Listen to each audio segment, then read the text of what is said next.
Oke, selamat bertemu anak-anak sekalian. Masih dalam pembelajaran budaya Melayu Riau. Ya, kita masih dalam bab kedua, pertemuan ketiga, masih dalam fungsi alam dan budaya Melayu Riau. Oke, anak-anak sekalian, tanpa merupakan waktu, kita langsung saja ke bagian C tentang hubungan manusia dan alam dalam konsep budaya Melayu Riau. Bagaimana hubungan manusia dan alam ini? Ya, coba anak-anak perhatikan gambar berikut ini. Ya, gambar pertama, kita lihat. Mungkin anak-anak sekalian bisa pahami. Ini adalah gambar Presiden kita, Insinyur Haji Joko Widodo, yang beberapa waktu lalu meninjau terjadinya kebakaran hutan dan lahan di Provinsi Riau. Ya. Lalu gambar kedua, kita lihat, ini adalah bagian dari alam yang begitu lebatnya hutan, ya, yang begitu asri, yang menjadi impian setiap manusia dan juga termasuk binatang ataupun makhluk-makhluk yang lain. Lalu anak sekalian, timbul pertanyaan, apa yang kamu ketahui tentang dua gambar tadi? Mengapa bisa terjadi kebakaran? Mengapa bisa terjadi tadi hutan yang asri lebat? Itu adalah disebabkan manusia yang menghargai alam ataupun tidak menghargai alam.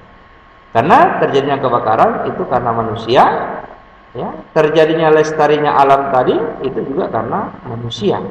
Karena memang alam adalah Tuhan ciptakan buat kita untuk dikelola dan menjadi sahabat bagi setiap manusia.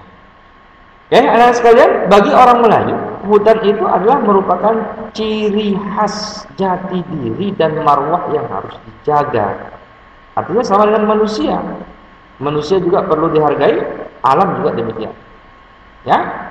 Kemudian anak sekalian, yang mesti kita lihat di sini adalah bagaimana hubungan manusia Melayu dengan alam yang disebut dengan interaktif dialogis atau hubungan dialog dengan alam. Ya.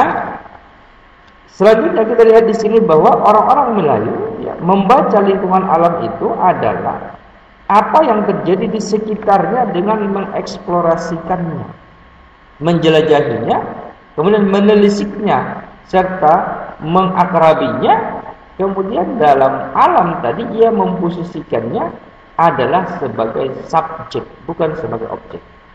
Artinya manusia mengelola alam tadi itu adalah dia jadikan itu sebagai sahabat yang dia pikirkan keberlanjutannya beberapa tahun ke depan, beberapa dekade ke depan. Bukan justru terjadi seperti hari ini terjadi di masyarakat kita, hutan semua dibakar, ditebang, dijadikan kebun sawit, dijadikan area-area lain yang pada dasarnya adalah manusia tidak sadari bahwa suatu saat manusia akan terjadi ketidakseimbangan alam karena hutan dan alam tadi dikelola dengan cara yang tidak baik. Oke, ini juga yang disebutkan dalam artian bahwa hutan itu atau alam itu kita jadikan sebagai sosok kawan berbagi, bukan kita jadikan sebagai objek yang bisa untuk kita perbuat atau kita kelola semau dan sekehendak kita saja. Tapi kita harus bisa berpikir tentang keberlangsungan kehidupan selanjutnya. Kemudian anak sekalian, dari sisi bagaimana kita bisa mengkaji alam ini, harus ada nilai kepatuhan. Karena ini dalam negara kita diatur dalam undang-undang, terhadap tentang perhutanan, tentang lingkungan hidup, maka harus kita lakukan adalah yang pertama membudayakan, bagaimana untuk mampu mengekspresikan hubungan lingkungan dan alam yang kita kenal dengan istilah kepatuhan referensial, yaitu dengan cara pola bergerak yang mengikuti gerak secara ekologis. Artinya kita pahami keseimbangannya, kita memahami dampaknya, kita lihat dampak positifnya apakah lebih bagus atau lebih banyakkah dampak negatifnya.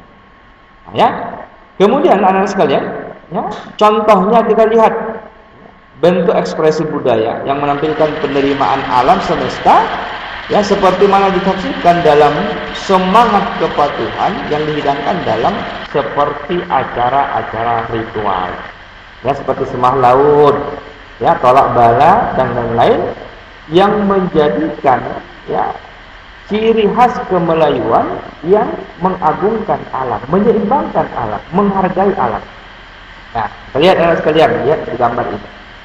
Ini adalah salah satunya gambar tradisi sembah laut yang dilakukan oleh kelompok nelayan di bawah pimpinan batin, yang artinya adalah bagaimana seseorang itu bisa menghargai alam. Ya, ritual ini dilakukan di daerah Rokan Hilir.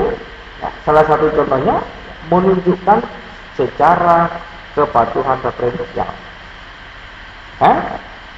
Ya, jadi anak sekalian, ya, di pertemuan ketiga, bab kedua ini, ya, ada satu kalimat pemuncak yang harus kita pahami anak sekalian, yakni adalah ya, kalimat jadikan alam menjadi diri.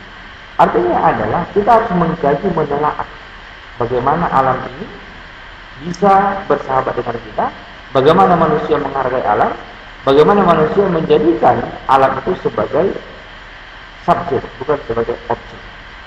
Oke, anak-anak sekalian, mudah-mudahan dalam pembahasan ini bermanfaat buat kita bersama, ya, dan semakin meningkatkan bahwa tradisi Melayu sangat menghargai alam, dan mudah-mudahan kita bisa untuk meningkatkan pemahaman bahwa alam itu senantiasa harus kita jaga.